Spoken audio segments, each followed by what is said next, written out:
My name is Rayshana Washington, and I'm from California. And where'd you grow up? On 109th and Avalon. I grew up over there since I was an infant. That's my grandmother's house. From the time my mom was pregnant until I was 22. And who was your mom pregnant by? Raymond Washington.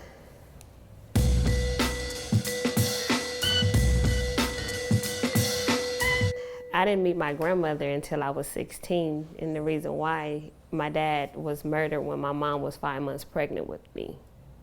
So my dad's mom and uncles, they knew he had kids, but as far as the last, they didn't know how to get in contact with anyone to find out where I was at.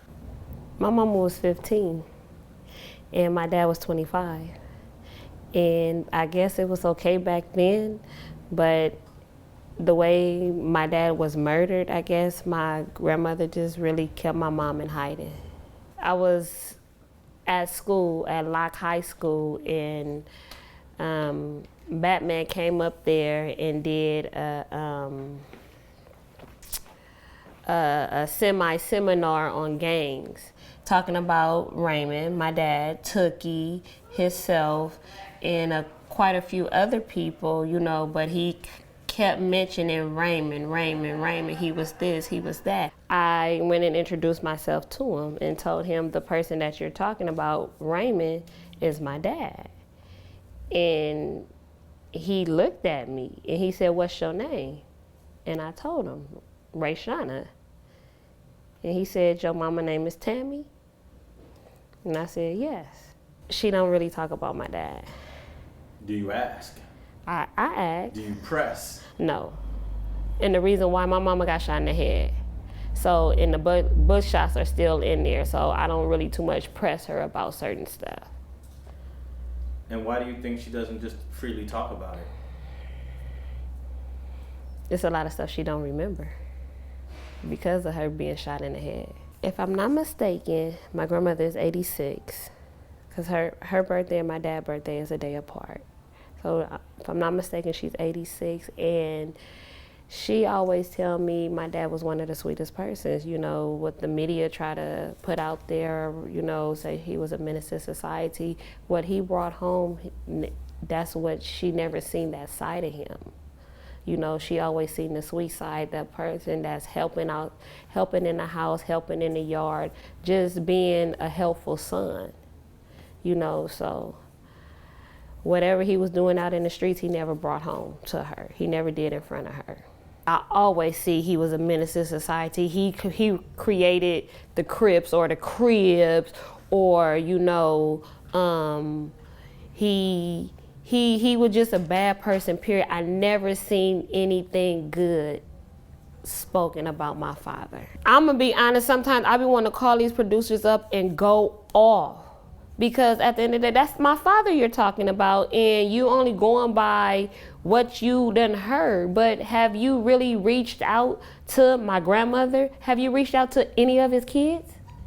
Did you know he had 4 kids? No, because they don't take the time out to get to find out the information. They only want to, oh, well, if I can get in contact with this person, they can give me this information, and they feel that's enough information.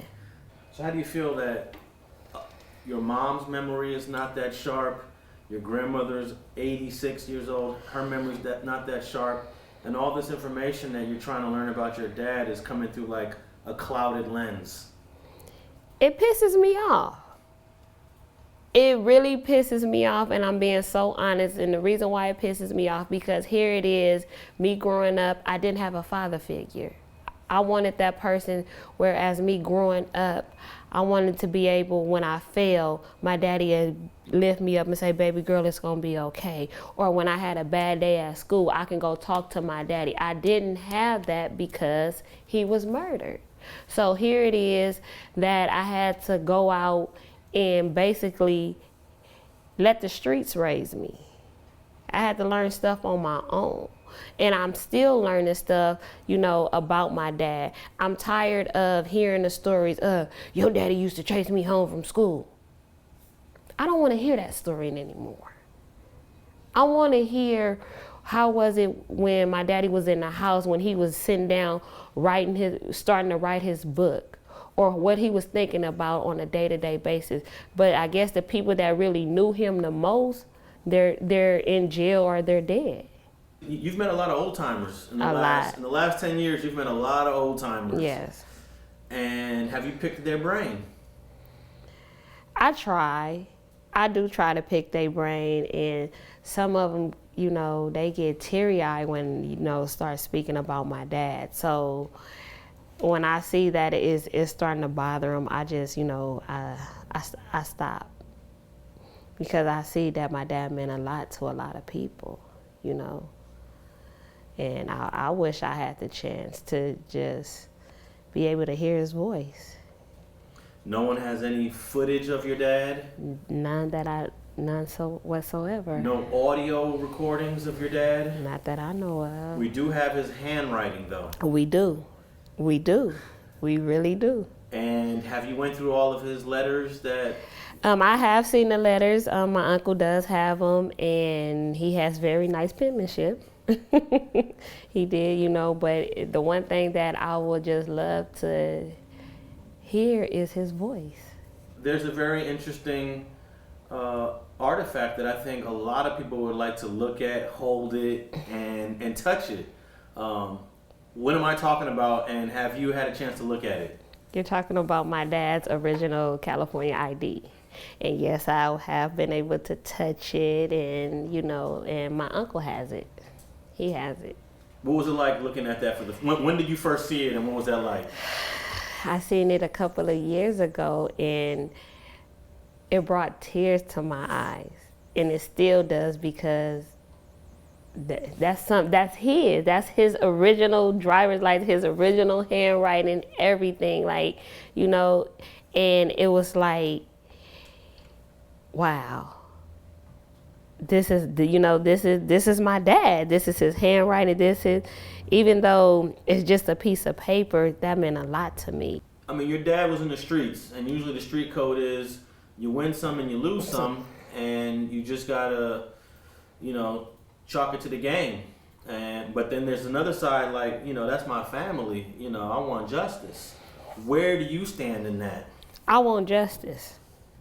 I want it, period, point blank. I want justice. And I'm not finna sugarcoat it or anything. I'm not finna sit here and I want justice. You took my daddy from me. I want people to know that my dad wasn't a menace to society. He was a father, he was a son, he was a brother. And he has 4 kids, and we all love him the same.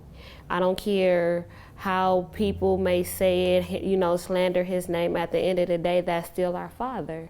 And I'm not looking for recognition or anything. I just want people to know how I feel about my father. I love him. No, I didn't get to meet him, but I love him. It's just if he was in my life today. Thanks for watching StreetGangs.com. Please like and share the video you just watched, and leave a comment below to tell us what you think. You can also watch 2 of our previous episodes to the right. Please visit the link to our Patreon page and support our campaign. And don't forget to subscribe.